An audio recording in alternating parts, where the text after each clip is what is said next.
하시느니라. 아멘. 예. 초대교회의 성도들은 이런저런 어려운 상황에서 신앙생활을 했습니다. 물론 오늘날 우리도 그때보다는 좋은 경제적인, 정치적인 안정을 갖고 신앙생활을 하지만 나름대로의 어려움들은 있는 것입니다. 그런데 초대교인들에게 이 어려움은 하나님께서 시련을 통해서 교육적인 그러한 목적으로 그들을 성숙시키려고 하는 그러한 좋은 시험이었습니다. 그것을 우리는 테스트다 그렇게 말을 하죠. 또 뭐 트라이얼, 그래서 시련 이렇게도 이야기합니다. 그런데 이 똑같은 시험이라는 이 원어는 하나는 테스트로도 번역이 되고 또 하나는 유혹, 템테이션, 유혹으로도 번역이 가능합니다. 그렇게 이 시험을 이야기해 본다면 그 시험 안에 두 가지의 시험이 있다고 볼 수가 있습니다. 하나님께서는 이 시련을 통해서 우리를 좀 더 하나님의 백성으로 단련하고 연단하고 성숙시키고 죄를 끊고 하는 그런 건강한 목적으로 우리에게 교육적으로 주셨는데, 이 어려운 시련이 그 시련을 맞이하고 대하는 태도와 해석에 따라서 유혹이 될 수도 있다는 겁니다. 그래서 시련은 대체적으로 신앙인들에게는 약간의 방황과 흔들림은 있으나 대부분 거룩하게 사람들을 만들어요. 하나님께서 성공하시는 거죠. 그래서 시련을 통과하면 더 신앙이 좋아지고 믿음이 좋아지고 인격도 더 좋아지게 되어 있습니다. 그거는 지혜롭게 가는 것이며 축복입니다. 그런데 이 똑같은 상황이고 어려움이나 그 시련에 대해서 그거를 불평하거나 원망할 때가 있죠.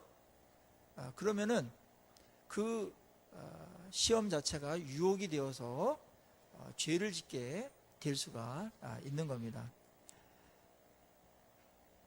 시험을 잘 통과하면 아주 아름다운 멋있는 그런 존귀한 존재로 바뀌는 사람이 있는가 하면, 어떤 사람은 그 시련과 고통 때문에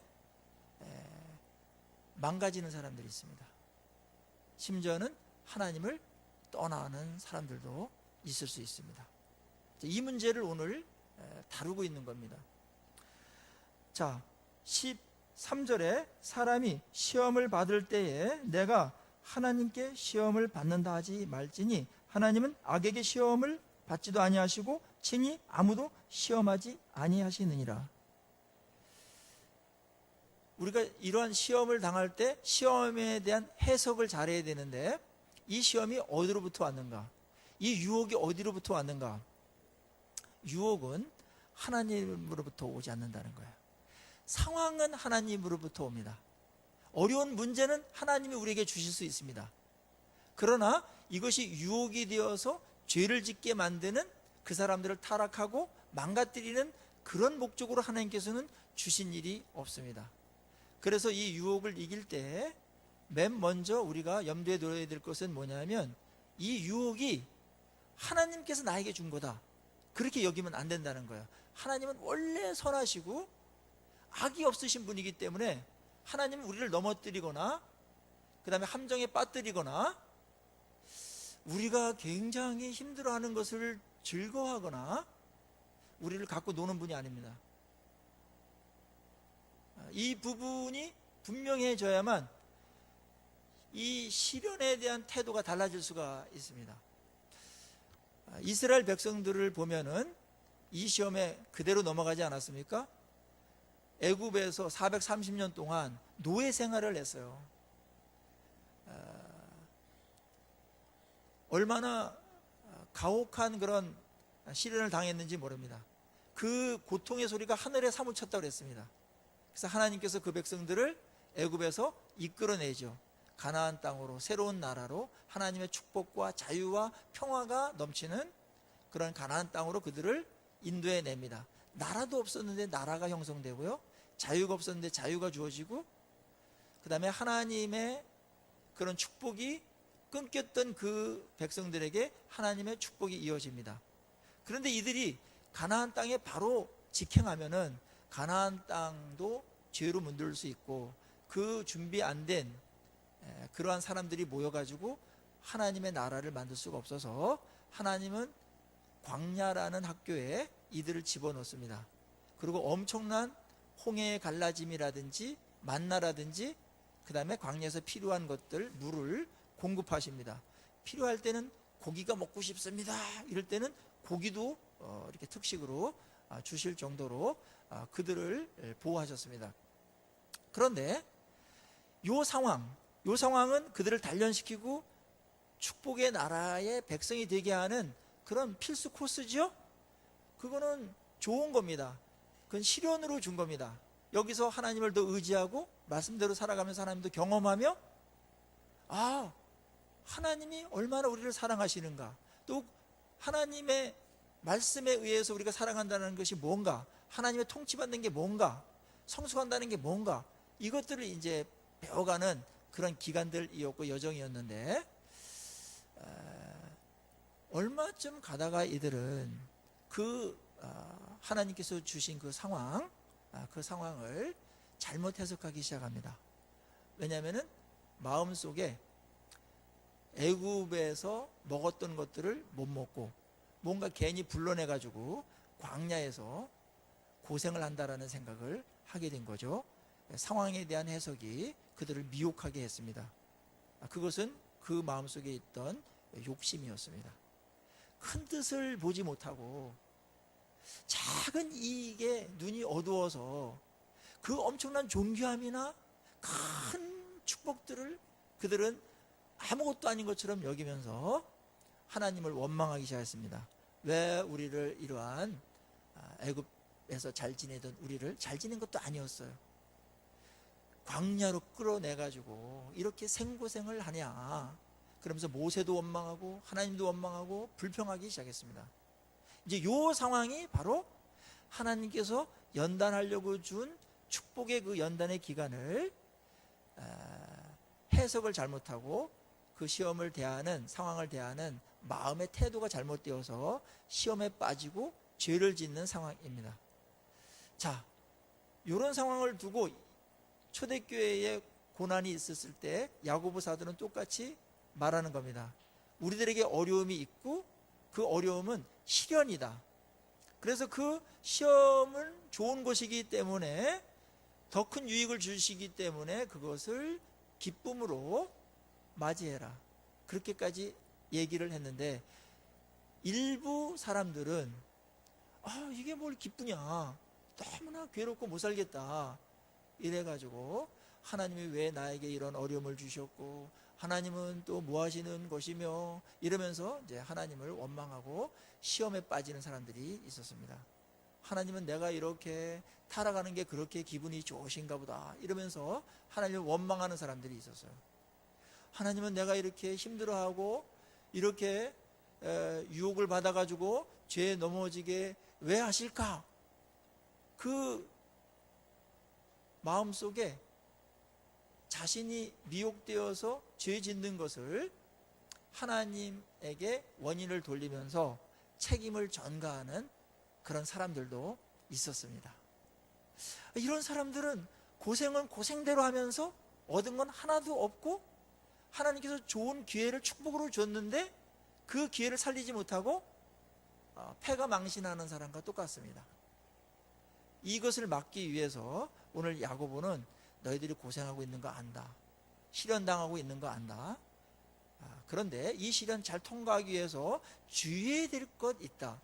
이 유혹에 걸리지 않는 이 일 우리가 해야 되는데, 그렇지 않기 위해서, 유혹에 걸려 넘어지지 않기 위해서 맨 먼저 해야 될 것, 이 유혹은 하나님께서 주신 것이 아니라는 것이다. 그것을 인식해야 된다. 그렇게 말하는 겁니다. 자, 우리가 하나님을 원망하고 탓하고, 하나님 저에게 왜 이러한 유혹을 주셔가지고 연약한 제가 넘어져가지고 죄를 짓게 만들며 엉망이 되게 하셨습니까? 그렇게 말하지 말아라. 하나님은 그렇게 하시는 분이 아니, 그런 의도로 하신 적이 한 번도 없다. 그런 시험은 하나님께서 주시는 분이 아니다. 하나님은 그런 시험도 안 받으시고 워낙 선하신 분이기 때문에 그런 악한 짓을 안 하시는 분이다. 그런 시험은 그렇다면 원인이 어디서부터 오는가? 너희 마음의 욕심으로부터 온 것이다, 이렇게 말합니다. 그리고 거기에 사탄이 덤벼들어서 그거를 해석을 잘못하게 만들고 어리석게 그 어려운 상황들, 문제를 대하도록 만들어서 하나님을 원망하게 하는 거다. 하나님을 그러한 원망과 불평으로 바라본다면 우리는 어떻게 되겠습니까? 이 유혹을 물리칠 그러한 그라운드를 잃어버리는 겁니다. 교회를 열심히 다니고 봉사도 하고 충성도 해요. 예배도 잘 꼬박꼬박 드리고 주일도 하고 11조도 지키고 나무랄 데가 없는 그런 그리스도인들이 때때로 하나님께서 시련을 줘서 죄도 끊고 더 하나님께 성숙하고 더 하나님 안에서 존귀한 자로 만들려고 하는 그런 학교에 집어넣을 때가 있잖아요. 그럴 때 이 준비가 안 돼 있는 사람들은 이 유혹에 넘어져 가지고 죄를 질 때가 있습니다. 책임을 전가합니다. 그러면서 왜 하나님이 나를 죄짓게 만드는가? 그런 건 하나님이 안 하신다는 거예요. 우리는 그런 말을 하고 싶어요. 아담 하와가 죄가 들어와서 타락한 이후로 죄를 짓고서 내가 죄를 100% 잘못해서 졌습니다, 이런 고백을 인간의 입에서는 안 나옵니다. 사회가 그래서 그렇고 누구 때문에 죄를 짓고, 그리고 누가 없다면 하나님께서 나에게 이러한 것을 줘서 내가 연약해가지고 넘어져가지고 죄를 지니까 이건 내 탓이 아니고 하나님의 탓이다. 물론 하나님의 탓이 100%는 아니더라도 8대2나 7대3이나 6대4나 5대5나 하나님 책임이 있다, 이렇게 말하고 싶은 것이죠. 보험사도 아니고 말입니다. 근데 하나님은 쌍방과실이 없습니다. 과실은 언제나 인간이 짓는 겁니다. 해석이 잘못됐고 태도가 잘못된 겁니다. 오늘 그거를 분명히 얘기하고 있습니다. 우리는 그렇게 말하고 싶어요. 그건 사실이 아닙니다. 그리고 그것은 문제 해결점도 아닙니다. 더 타락하게 만들고 사탄에게 속는 겁니다. 원인이 어디서부터 왔는지를 알아야 처방을 하지 않겠습니까? 우리 마음속 욕심이 그렇게 만들었다는 겁니다. 이스라엘 백성들이 그 안락함과 그 알량한 안락함이죠. 그 다음에 부추를 먹고 고기를 조금 가끔 먹고 하는 그런 것에 대한 어떤 욕심들, 미련함, 그 다음에 어떤 좀 불편함이라든지 조금 이렇게 세상 사람들 옛날보다도 조금 부족하게 살아야 되는 이런 것들에 대해서 그들은 참지 못했습니다. 그런 욕심들이 있었죠. 당장 보는 눈앞에 있는 유익과 쾌락, 만족함, 이것이 욕심이 되어서 더 큰 축복, 그 인생이 정말 영광스럽고 존귀하게 되어지는, 이거랑 비견될 수 없는 그런 축복을 이미 예약받으면서 또 지금도 그것을 누리면서 가고 있는데도 불구하고 뭐 하나 내가 진짜 원하는 걸 안 해줬다라는 것 때문에 삐져가지고 하나님께 원망을 하는 그런 일들이 이스라엘 백성들에게 있었던 것처럼 우리도 여전히 이 땅을 살아갈 때 그런 시험에 걸릴 수 있다는 것을 염두에 두셔야 됩니다. 우리는 이 땅에서 아무리 하나님을 잘 믿고 신앙생활을 잘하더라도 고난과 어려운 문제에 맞닥뜨릴 겁니다. 우리는 아직 덜 됐으며 온전하지 않습니다. 그리고 세상도 천국이 아니기 때문에 그렇습니다. 우리 주변에 있는 사람도 성인 분자가 아닙니다. 여기는 자연스럽게 고통이 만들어질 수밖에 없습니다. 그리고 하나님께서는 그것을 사용하셔가지고 우리를 더 선하게 만들고 겸손하게 만들고 하나님 의지하게 만들고 그 다음에 그 사람들까지 품어서 친구로 만들고 사랑하게 만드는 그런 실력자로 우리를 만드는 것으로 이 모든 어려운 상황들과 조건들을 교육적으로 활용하시죠. 그런 면에서 섭리가 있고 큰 그림이 있는 겁니다.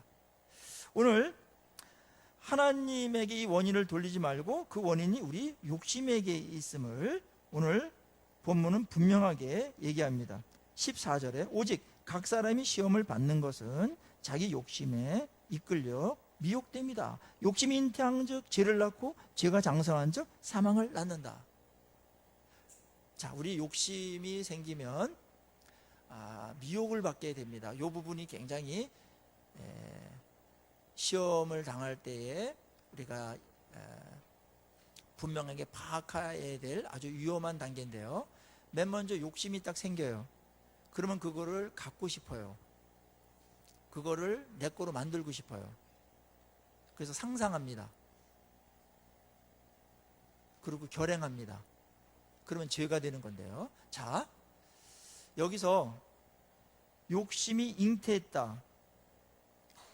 그리고 미혹됐다. 이 부분은 원어로 보면은 낚시꾼이 낚시 미끼를 던지는 겁니다. 예.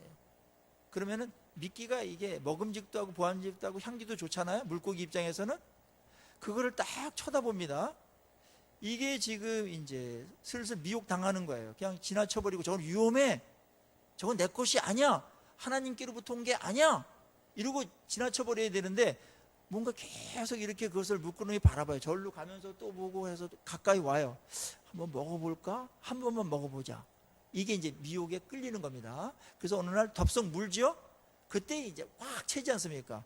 그러면은 그 바늘이, 날카로운 바늘이 언제 그랬는지 아가미를 확 뚫고 들어와가지고 걸려드는 거죠. 미혹에 끌리면 빠져나올 수 없습니다. 굉장히 힘듭니다. 오스왈드라는 유명한 그 심리학자가 있었는데 나는 모든 것들을 저항할 수 있다. 단 유혹만 빼고 이랬습니다. 유혹이 오기 전까지는 그것이 쉬워요. 관심의 대상이 아니니까. 그런데 욕심이 생겨가지고 그것을 꽉 무는 순간 미혹에 이끌리게 되어지고 죄로다가 그 사람을 이끌고 가게 되어 있습니다. 아담이 선악과 따먹을 때도 똑같은 상황이 벌어졌어요. 죄를 짓는 이 과정을 잘 파악하셔야 돼요. 욕심이 먼저 생겨요. 원래 그거 먹지 말라고 그랬어요. 선악과. 모든 과일은 먹되 선악과는 먹지 말아라. 그럼 정령 죽으리라. 그렇게 에덴 동산의 유일한 법이었죠. 어려운 법이 아니었습니다. 음식 먹을 게 하나도 없고 그냥 선악과 나무에 열매가 주렁주렁 열렸다면 그거는 굉장히 어려울 겁니다. 근데 주변에 먹을 게 많이 있었어요. 풍족할 수 있었어요. 그런데 먹지 말라고 그랬는데 거기에 눈이 꽂혔습니다. 그리고 사탄이 미혹합니다. 그거를 따먹어라. 그걸 먹지 않으라고 한 이유가 뭔지 아냐. 하나님처럼 눈이 밝아지기 때문에 하나님께서 그래서 뻥친 거지. 실은 너희들 굉장히 따먹으면 지금보다 유익하다. 눈도 밝아지고 하나님처럼 된다. 언제나 유혹은 달콤합니다. 그리고 유혹은 뿌리치기 어려운 매력을 갖고 있습니다. 그러니까 끌리죠. 그리고 굉장히 나에게 유익이 되는 것 같은 그런 생각을 갖게 합니다. 당장 유익될 때가 있어요. 당장. 그런데 그것을 먹는 순간 그거는 얻을 수 있을지 모르겠으나 나머지를 다 잃어버리게 되는 것입니다. 오늘 우리에게 이 죄가 우리 안에 들어와서 파멸로 이끄는 이 과정을 굉장히 유명한 말씀으로 요약해 놓으셨죠. 욕심이 잉태한 즉 죄를 낳고 죄가 장성한 즉 사망을 낳는다. 요즘 우리는 어떠한 것에 미혹되어 있습니까? 혹시 여러분의 마음을 끌고 다니는 그런 욕심은 없습니까? 그 욕심이 있기 전에는 말씀도 잘 들어오고 자유로워요. 그리고 하나님의 거룩함을 추구할 수가 있어요. 그리고 성령의 소욕이 깨끗한 욕구죠? 깨끗한 욕구입니다. 아름답고 깨끗하고 향기 나는 욕구가 있습니다. 다른 사람 복되게 하고 하나님을 영화롭게 하면 나에게도 진짜 유익한 그런 욕구들이 우리에게 있습니다. 그 성령께서 주시는 거거든요. 우리 그거로 살아가도록 되어 있습니다.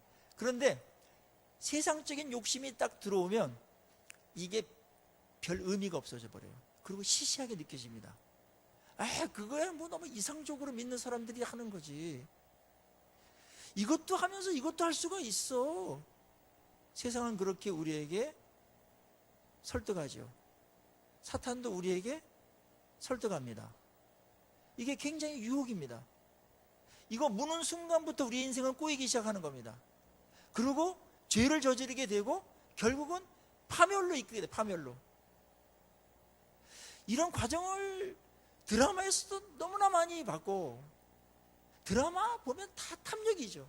재벌이 있고 재벌 2세가 있는데 그거를 양도하려고 그러는데 거기에 또 어느 또 나쁜 세력들이 와가지고 또 하고 뭐 그런 얘기입니다. 세상의 소설이나 드라마나 영화들이 대부분 탐욕과의 싸움, 거기에 선악이 생기고 죄를 저지르게 되고, 그 다음에 그래도 선을 지키면서 가려고 하는 사람들하고 갈등을 하면서 갈등 구조로 드라마가 가죠. 그래서 악인들이 망해요. 그래서 대부분 해피엔딩으로 끝나요. 그거를 너무나 많이 보고, 역사 속에서도 우리는 너무나 많이 봅니다. 우리 한국적인 이 상황 속에서 작금을 통해서 욕망을 가졌을 때 얼마나 그 사람이 추하게 되며 파멸로 가고 있는지, 또 파멸했는지 우리는 증거들이 너무나 많습니다. 그런데도 불구하고 우리는 미혹이라는 것이 너무나 강하기 때문에 그런 엄청난 교훈들, 엄청난 대가를 지불하고 우리에게 교훈을 줬던 그런 것들도 힘을 잃습니다. 그만큼 욕심에 미혹되면 우리가 약해지는 겁니다. 그리고 그 교훈이 되지 않습니다. 그거는 미혹받기 전에는 교훈이 되나, 그리고 나도 설교도 하고 누구한테 말도 해요. 그런데 내 문제가 됐을 때에는 거기에 끌려가지고 그거에 지배를 받게 돼요. 그거에 완전히 통제를 받게 됩니다. 그래서 어떤 얘기를 해도 듣지 않습니다. 오직 그것만 있으면 된다는 생각을 합니다. 그래서 그거를 많은 사람들이 말리더라도 또 양심이 그거 안 된다 그렇게 하고, 성령께서도 굉장히 세미한 음성으로 그건 안 돼, 그건 아니지 이렇게 하더라도 아이 성령님 막 이러면서 하고서 그거를 덥석 물죠. 죄를 범하게 되고 아무것도 얻지 못하고 파멸됩니다. 그동안에 이뤄놓았던 명성도, 존중함도, 좋은 관계도, 하나님의 칭찬도, 그 다음에 선한 양심의 자유로움도 다 박탈당하는 것이죠. 욕심이 무척 무서운 겁니다. 성경은 그래서 우리가 싸워야 될 세 가지가 있는데, 사탄과 싸워야 되고 세력입니다. 하나는 세상적인 가치관과 싸워야 돼요. 잘못된 가치관들, 세속적인 가치관들이 있어요. 그리고 우리 안에 있는 욕망하고 싸워야 됩니다. 욕망하고. 그래서 욕망을 물리치기 위해서 예수님께서 십자가에 죽으셨고, 십자가에 죽으실 때 그 욕심도 함께 십자가에 못 박았느니라. 욕심은 죽이지 않으면 우리를 정복해 버립니다. 그래서 추한 사람이 되게 만듭니다. 탐욕적인 사람들 보면은 생명력이 없어요. 그냥 눈빛부터 다르고, 그거를 위하려면 수단 방법을 가리지 않는데 그것이 다 불의입니다. 죄입니다. 사람을 이용합니다. 심지어는 하나님도 이용합니다. 그거를 얻는다면은 개종할 의지도 있습니다. 이렇게까지 가버리는 겁니다. 그래서 이스라엘 백성들이 우상을 섬겼던 겁니다. 무섭죠? 그래서 파멸로 이끕니다. 오늘 큐티 본문에 아마샤라는 왕이 나오는데, 이 왕은 초기에 하나님 말씀대로 잘 해가지고 에돔 나라를 물리쳤어요. 에돔은 굉장히 요새로 된 나라이면서 강력한 군대였습니다. 이스라엘 계속 괴롭혔던 나라인데 그 왕들 물리치고 땅을 차지합니다. 거기까지는 좋았는데요, 이제 이 사람이 욕심이 나가지고 이스라엘까지 이렇게 먹으려고 합니다. 북이스라엘까지 먹으려고 했을 때 과욕이 생긴 거죠. 근데 교만해졌어요. 한번 이기니까 자기 실력으로 이긴 줄 알고 교만을 부리고 욕심을 부리다가 망해버립니다. 아마샤의 일생도 그 프레임이에요. 잘 나가다가 욕망이 들어와가지고 타락해가지고 결국은 죽음, 멸망한다. 이게 무서운 거를 알아야 되는데 앞에 낚싯바늘이 왔다 갔다 하는데 그거를 물끄러미 바라보면서 흠모한다든지 이런 상태에 머물 수가 있어요. 굉장히 위험천만한 겁니다. 무는 순간 끌려다니는 겁니다. 욕망의 소리가 커지면 우리 안에 내적인 엄청난 황폐함이 오는데 말씀이 은혜가 되지 않습니다. 말씀은 그거를 멀리하라고 그러고 끊으라고 하는 말씀이니까 그게 싫어요. 그래서 아마샤에게 선지자가 와가지고 그거는 안 됩니다. 그거는 탐욕입니다. 그럴 때 그 아마샤 왕이 욕망이 너무 가득 찼는데 그걸 막으려고 하니까 분노해가지고 네가 언제 왕의 모사였냐? 입 닥쳐라 이랬어요. 그때 이제 아마 그 선지자가 당신은 내 말을 하나님께서 주시는 말을 듣지 않아서 멸망할 겁니다. 이래가지고 죽습니다. 그 신하들의 모반으로 인해가지고 칼에 찔려 죽습니다. 멸망으로 가는 거죠. 이게 이제 우리가 속는 부분은 뭐냐면 아마샤 왕도 그렇고 아담과 하와도 그렇고 이스라엘 백성도 그렇고 왕의 나봇의 포도원을 쟁취할 때도 탈취할 때도 그랬고 그래서 망했지. 그거 위험해. 그렇게 다 알고 있는데 한 단계 더 들어가야 됩니다. 그거 갖고는 못 막아내요. 남의 얘기니까 쉽게 동의하고 교훈을 얻습니다만은 내 문제가 됐을 때 흔들립니다. 그리고 굉장히 좋아 보여요. 그것만 있으면 행복할 것 같아요. 뭐 어떤 경우에는 이렇게 판단력이 마비가 돼가지고 이것만 있으면 다른 거 다 하나님께서 뺏어간다 하더라도 이것만 있으면 행복할 것 같은 그런 계산 산수도 못하는 그런 어리석음에 빠집니다. 그렇지 않은데 말입니다. 그래서 욕심이 들어오면 사람이 어리석어져요. 삼척동자도 아는 그 길을, 위험하다는 그 길을 걸어갑니다. 결행합니다. 용기가 생겨요. 오만이며 그것은 무지입니다. 오늘 그래서 야고보 사도는 우리에게 어려움이 있는데 어려움 속에서 너희들이 그 유혹이 생길 수 있다. 발생할 수 있다. 그거 하나님께서 온 것이 아니기 때문에 죄를 짓는 대로 쪽으로 가면 안 된다. 그거는 잘 활용하면 하나님께서 우리에게 복이 되려고 주시는 건데 이쪽 방향으로 가야지 욕심으로 가가지고 패망하면 안 된다. 이렇게 우리에게 지혜를 가르쳐 주는 겁니다.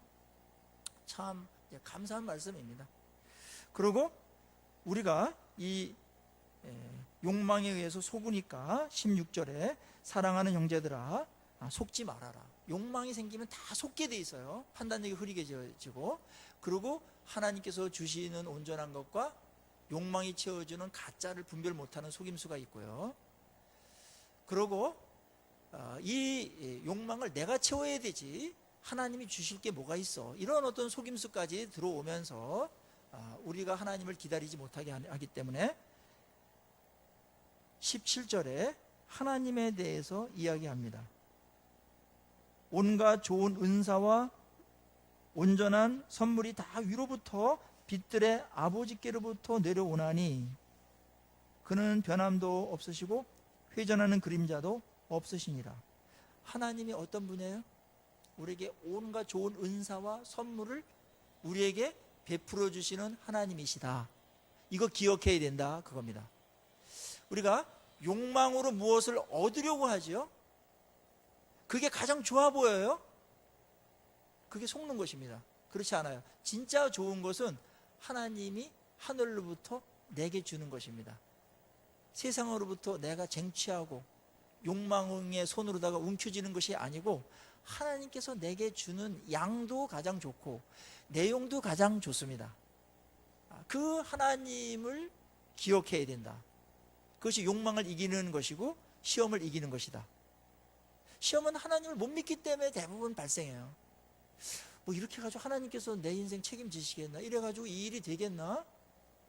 내가 해야지 뭘 하나님이 뭐 언제 하실 때까지 뭘 기다려. 안 될 때도 있고 될 때도 있는 것 같기도 하고 못 믿겠어. 이래가지고 자기 욕심대로 이끌리면서 가지 않도록 해라.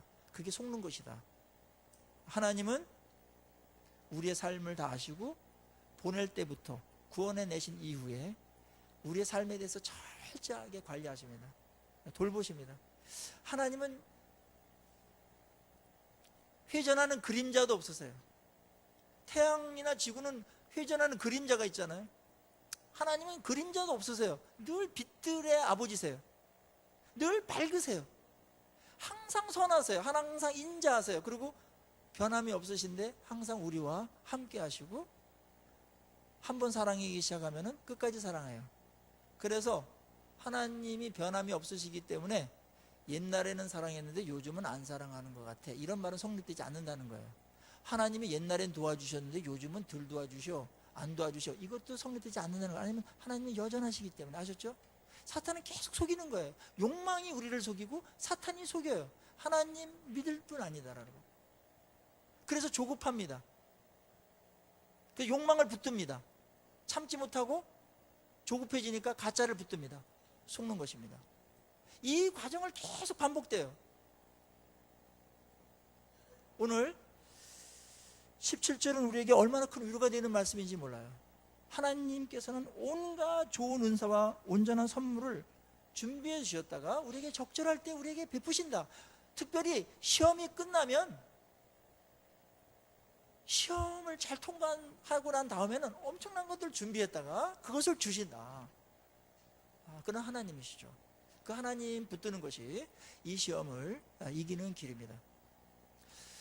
하나님은 보이지 않기 때문에 우리가 속을 수 있어요. 욕망으로 붙들 것은 눈으로 봅니다. 그리고 그것을 쟁취한 사람들도 여전히 많이 있어요. 잘 사는 것 같아요. 그래서 더 속지요. 그러나 하나님의 백성들은 그런 식으로 살아가게 되어 있지 않습니다. 하나님은 하나님께서 우리에게 공급하시는 가장 좋은 것을 우리에게 베푸시는 분이시고 그거를 통해서 오늘을 살아가는 것이 가장 복되며 최선의 삶이고 가장 존귀한 삶이라고 말씀하고 있는 것이죠. 우리 여기까지 오면서 여러분들이 욕망을 내가지고 뭐 이룬 것 있습니까? 건강한 욕구는 물론 성공할 수 있게 하는 그런 에너지와 동기를 부여합니다마는 과도한 욕심을 냈다고 해서 뭐 이룬 거 있습니까? 없어요. 물론 옛날에 예수님을 믿지 않을 때는 이루어진 적이 있을지 모르겠어요. 그러나 예수님을 믿은 후에는 하나님이 웬만해서는 허락하지 않습니다.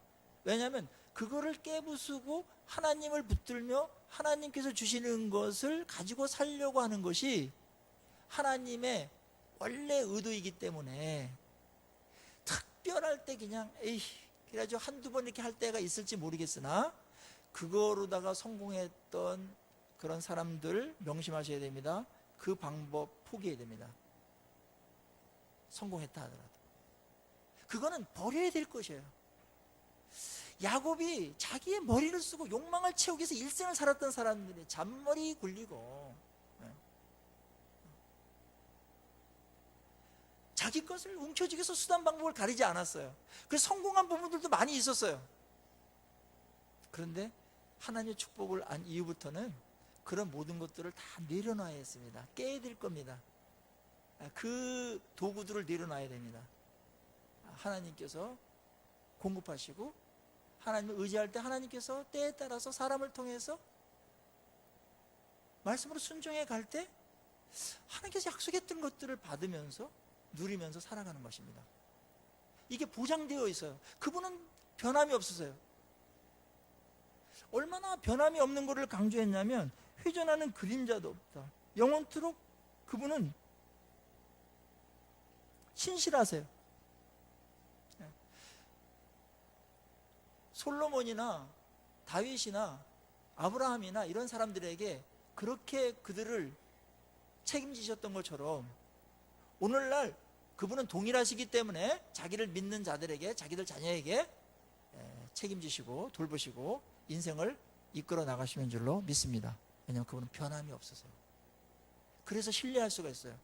그래서 몇천 년 전에 하나님께서 자기 백성들에게 하셨던 그 일을 우리는 보고 오늘도 그분은 변함이 없기 때문에 어제 한 것처럼 오늘도 그렇게 하는 분처럼 완벽하기 때문에 변함이 없으세요. 변덕이 없으신 분이세요. 그래서 그분을 신뢰하면서 믿음으로 가라는 겁니다. 야고보의 간절한 호소입니다. 온 인류가 여기에 이 유혹에 다 넘어가 가지고 하나님을 버리고 탐욕이 우상이 되어서 살아가고 있고, 이 탐욕은 지금도 온 세계를 지배하고 있습니다. 이 세상에 왜 죄가 많나요? 교육 수준이 엄청나게 올라갔습니다. 옛날에는 초등학교 나온 분들도 동네에서 별로 없어졌어요. 교육 수준이 그렇게 올라가고 수많은 소통의 자료가 있고 교훈집들이 있고 그 수많은 인류의 그 역사나 이런 것들이 다 자료가 축적돼 가지고 그걸 알고 있는데도 불구하고 왜 죄가 옛날보다 더 많아집니까? 아이러니죠. 죄를 막을 수 없습니다. 현 정부는. 어떤 정부도 죄를 막지 못해요. 약간 죄를 좀 누그러뜨리는 정도지 근본적인 해결을 정부는 할 수가 없습니다. 왜냐하면 그것이 우리 내면에 그 어떤 법도 뛰어넘는 강렬한 욕망이 있는 한 죄는 더 많이 양산될 수밖에 없습니다. 왜냐하면 죄는 욕심에서 나오는 거니까. 참 욕심은 모든 걸 망가뜨려요. 더럽게 만들어요. 거룩한 것도 욕심이 들어오면 다 오염돼서 쓸모가 없게 돼버립니다. 나쁜 것만 욕심으로 되는 게 아니야. 욕심이 들어오면 성전도 더러워져요. 어떤 목회자는 욕심이 없을 때는 거룩하게 깨끗하게 목회를 했는데 욕심이 들어온 이후로 너무나 더럽게 목회를 하는 목회자들도 있습니다. 누구라고 말은 안 하겠어요. 하도 많으니까. 매스컴에 또 오락내리고 하고.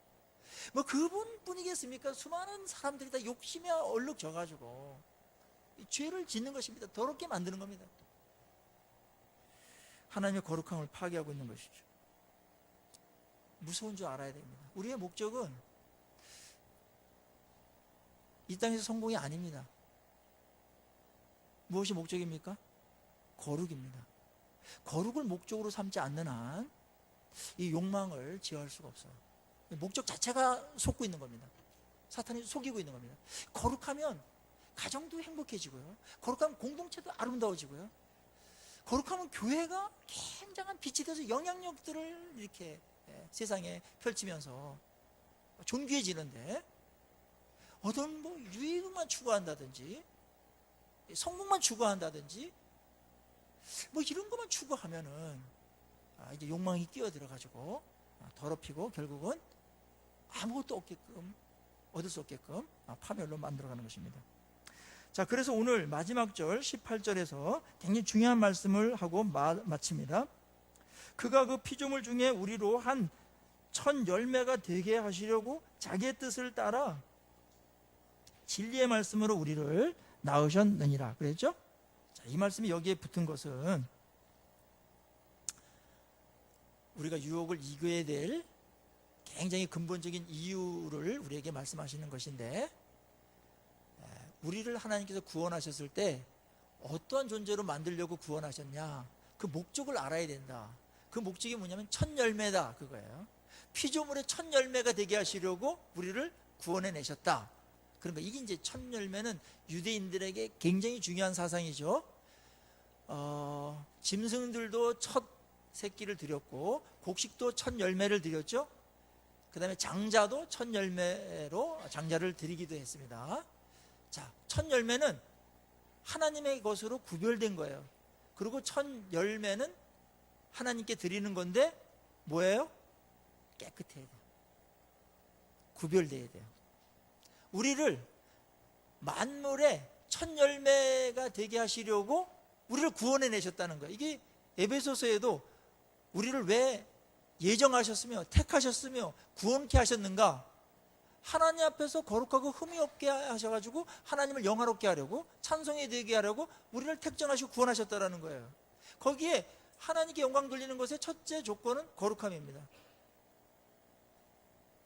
자, 이스라엘 백성들에게 있어서 1000열매는 이런 뜻이 있었던 거예요.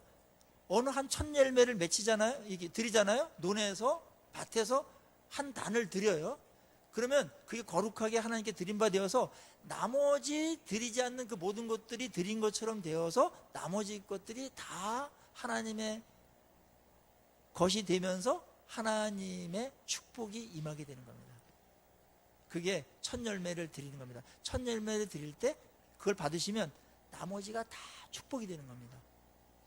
그러니까 이 피조 세계 만물을 놓고서 하나님께서 만물을 복되게 하는 것으로 어떻게 하나님의 것으로 진정으로 하나님께서 받으시는 일들이 원래 하나님의 것이지만 이제 죄가 들어온 다음에 이런 과정들이 필요하게 됐어요. 그래서 이걸 회복시키려고 하는데 예수를 믿는 사람들, 교회를 거룩하게 해가지고 첫 열매로 하나님께서 드리게 하시고 그걸 받으시면 그 동네나 그 나라나 인간이 하는 그 모든 것이 하나님의 임재가 되고 다스림을 받게 되고 복이 되게 했다라는 거예요. 이게 안 되면 다른 것들은 다 타락하게 됩니다. 그러니까 우리의 거룩함이라는 것은 하나님께서 우리를 구원해 주신 목적이면서 이 땅을 새롭게 하고 복되게 하고 변화시키게 하고 하나님께 영광을 돌리게 하는 가장 중요한 일이죠. 그런 사람으로 불렀다면은 어떻게 욕심에 찌들어가지고 살 수 있는가? 어떻게 더러운 죄를 질 수 있는가? 이렇게 지금 야고보서는 말하고 있는 겁니다.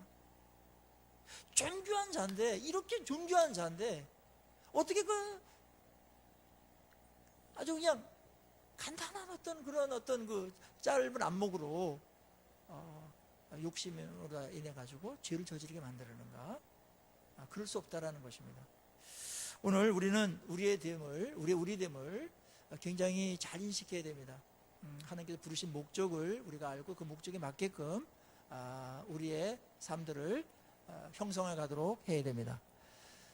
우리는 때때로 넘어질 수가 있습니다. 또 욕심에 끌려가지고 미혹되어가지고 죄를 저지를 수 있습니다. 그때마다 빨리빨리 일어나서 죄가 더 확산돼서 나를 완전히 장악하고 죄의 노예가 되고 욕망의 포로가 되기 전에 십자가 앞에 나와야 됩니다. 그래야만 여러분이 그 결박으로부터 자유로울 수가 있습니다. 그리고 말씀으로 돌아와야 됩니다. 그래서 오늘 부분은 이렇게 말하는 거예요. 마지막 부분은 첫 열매가 되게 하시려고 자기의 뜻을 따라 진리의 말씀으로 우리를 낳으셨느니라. 할 말이 많은 건데 이 부분에 하나님께서 우리를 거룩하게 하시려고 진리의 말씀으로 우리를 태어나게 하셨기 때문에 생존 자체도 진리의 말씀으로 살아가는 게 최선이고, 그 다음에 진리의 말씀으로 우리의 삶이 형성되어지고 인격도 형성되어져야 된다. 그게 거룩이다. 그게 첫 열매로서 합당한 거다. 그렇게 말씀하고 있는 것입니다. 이 삶을 가장 집요하게 못 살게 하는 게 무엇입니까? 탐욕입니다. 그리고 사탄입니다. 탐욕을 이긴 자는 성을 빼앗은 자보다 더 성공한 자입니다. 더 승리한 자입니다. 자신을 이긴 사람. 하나님께서 우리에게 그런 능력을 주셨어요. 이 탐욕은 옛날에 우리가 무찌르지 못했던 건데 십자가에서 이 탐욕이 못 박히면서 우리에게는 그 영향력이 급격히 떨어지면서 우리가 이기면 이길 수 있게끔 했어요. 승려들도 못 이깁니다. 오직 그리스도인만이 탐욕을 이길 수 있습니다. 탐욕의 노예에서 하나님께서 자유롭게 하셨습니다. 그리고 말씀을 붙들고 성령의 소욕을 따라가는 삶을 우리에게 허락하셨죠. 자, 탐욕이 난무하는 시대고 탐욕이 상식이 되고 탐욕대로 살아가는 것이 지혜롭고 영악스러운 어떤 그러한 논리로 이 세상을 흘러가고 있습니다. 그러나 성경은 그렇지 않다고 말합니다. 그거는 죄악과 연결된 것이고 그것은 파멸로 이끄는 길이다. 하나님의 백성들이 거래될 것은 이 욕심 대신에 하나님의 성령의 소욕을 따라 사는 것이며 말씀을 따라 사는 것이 우리가 살아야 될 최선의 길이고 복된 길임을 우리에게 분명하게 제시하고 우리를 그리로 인도하고 있는 것입니다. 자, 우리가 혼란한 이 세상 속에서 분명한 정체성을 갖고 분명한 정답인 말씀을 붙들고 또 우리 안에 분명히 와 있는 성령님의 그런 강력한 그 소욕을 따라서 이 세상을 거슬러가는 거룩하고 분별된 하나님의 백성 되기를 주의 이름으로 축원합니다. 우리 기도하시면서 우리 나가시겠습니다. 하나님 아버지,